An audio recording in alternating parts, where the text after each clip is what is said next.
I'm afraid so. But it wasn't strong. They very nearly didn't smell me, because I hadn't had a bath for ages. Children should never have baths, my grandmother said. It's a dangerous habit. I agree, Grandmama.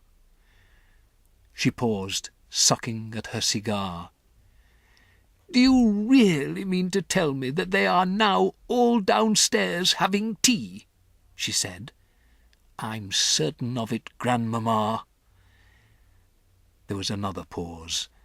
I could see the old glint of excitement slowly coming back into my grandmother's eyes, and all of a sudden she sat up very straight in her chair and said sharply, Tell me everything, right from the beginning, and please hurry.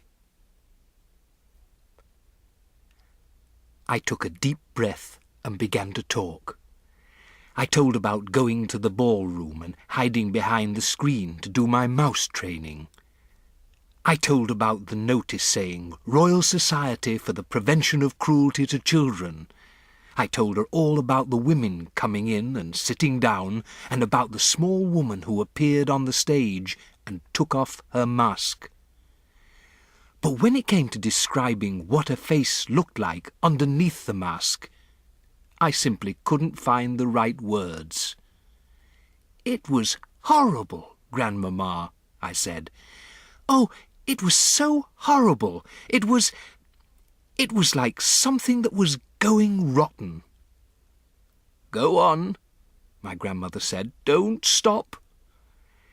Then I told her about all the others taking off their wigs and their gloves and their shoes, and how I saw before me a sea of bald, pimply heads, and how the women's fingers had little claws, and how their feet had no toes.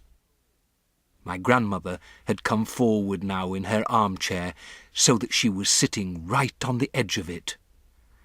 Both her hands were cupped over the gold knob of the stick that she always used when walking, and she was staring at me with eyes as bright as 2 stars.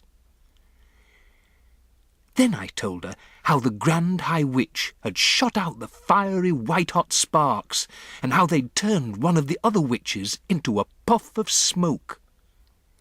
I've heard about that, my grandmother cried out excitedly, but I never quite believed it. You are the first non-witch ever to see it happening. It is the Grand High Witch's most famous punishment.